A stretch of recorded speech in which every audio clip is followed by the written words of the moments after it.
guys, today we're going to be looking at parent functions and how to identify them. Now there's 3 of them we're going to look at today. One of them you're very familiar with, linear functions. We're also going to look at quadratic functions, which you're not very familiar with, but you will be very familiar with it by the end of the year because we'll be spending half of the year looking at quadratic functions. And the last one, exponential functions, we're not going to spend a whole lot of time with. We're just going to kind of take a peek at it. Very easy to identify whether you're looking at an equation or a graph. Tables are questionable, but you won't be seeing a whole lot of them this year. So we're going to be good to go. So let's get started. All right, so it says the shape of the graph that you see at the right of my screen is a linear line or straight line. That's what linear means. And this is a linear parent function. Now, parent function is just a function in its purest form. The equation is y equals x, and or if I wrote it as a function, f of x equals x. Now, if you look at it, it starts at the origin and it goes up by ones. So rise over 1, rise over run would be 1 over 1. Okay, so the power of x is 1, and you've probably never really stopped to think about that, but with all linear equations, the reason it creates this straight line is because x is to the power of 1. So all linear functions have an independent variable raised to the first power. Okay, so let me give you an example, one that you're more used to seeing because you don't always see y equals x. Normally you see something in front of the x like a 2 and something behind the x like minus 1. So that's just one of a million billion different examples that I could give you. Okay, so this function is linear. And so we've talked about what it looks like as a graph, what it looks like as an equation, but how about a table?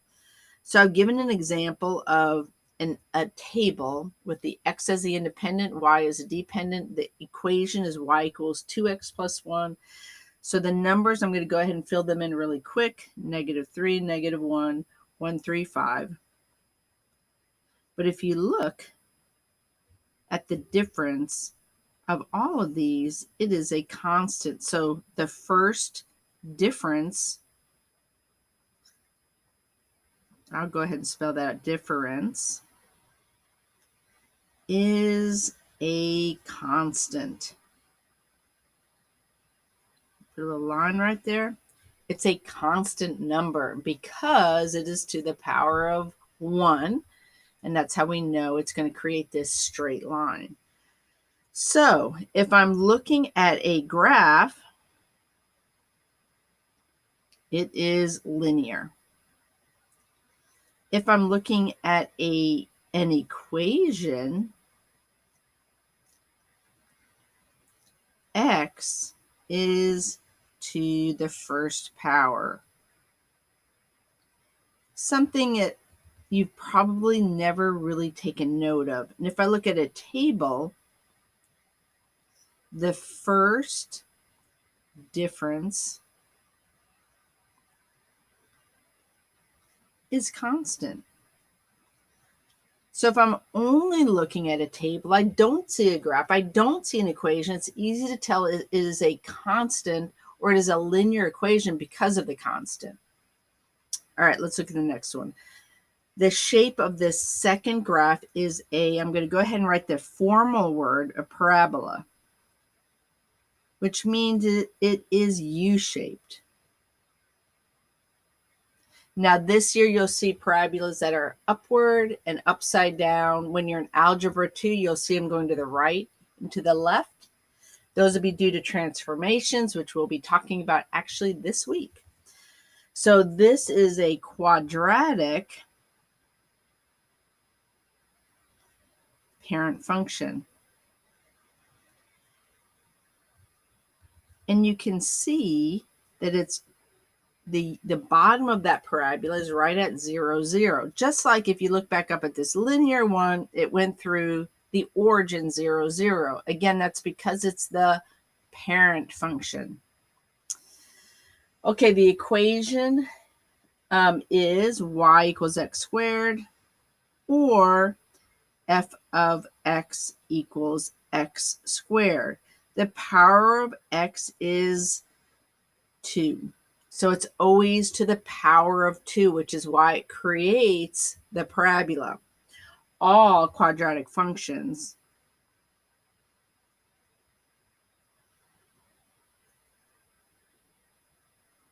have independent variables that are raised to the second power.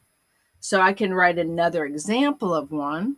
Y equals, instead of just saying x squared, I can put a number in front of it, like -3, and I can actually continue to change just by saying something like +1.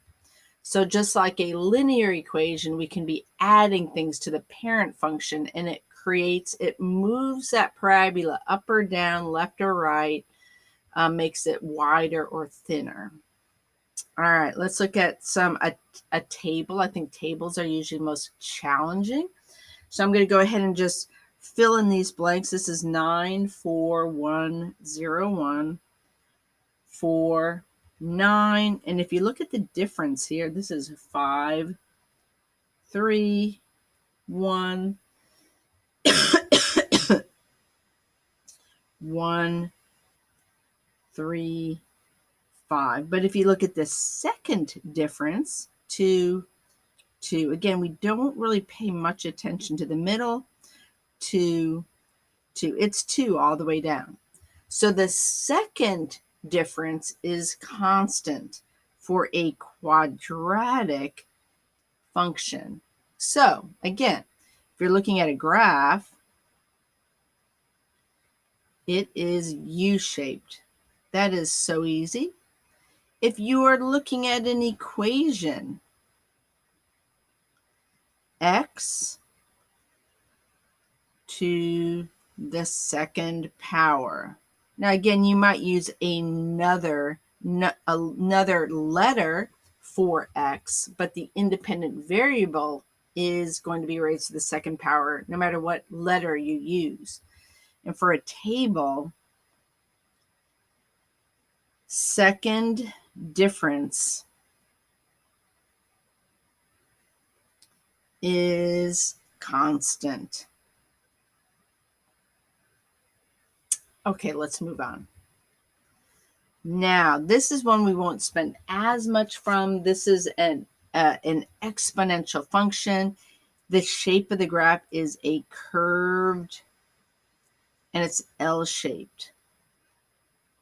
And I have two of them here. This is an exponential parent function. And we will talk a little bit more about these this year, but not a whole lot. All right, we do have two of them, so let me go ahead and label the two. The equation for A would be y equals 2x, and for the equation B, y equals 1/2 x. Now, what do you notice? What do you notice that you've probably never seen before, or very rarely at least? Yes, the variable is the exponent. Okay, so that's easy to identify. You see the variable as the exponent, you know it is an exponential function. So all exponential functions, all of them, have a variable as the exponent. All right, so I'm going to go ahead. I'm using 2 as my base in this equation. Whoops. 1, 2, 4, 1, 2, 4. And so if I look at my base, the ratio will be it will multiply that or divide by that. So if my base is 2, if you look, these are all times 2. Or if you went the other direction, half. If my base was 3, it would be times 3 all the way down. Now this is based again off of the fact that x is going by ones, but we've done that with all of these functions. The independent variable we have shown as 1. If we start skipping around with the x column, a lot of what we're saying isn't going to work out as pretty as we're showing you right now. So this is a exponential function, and so for the graph, it is L-shaped. For the equation, I'm going to, instead of saying x, I'm going to say the independent variable, because sometimes it's not x. Sometimes we call it something else, but it's always the independent variable is the exponent. Again, we don't see that too often. And then for the table,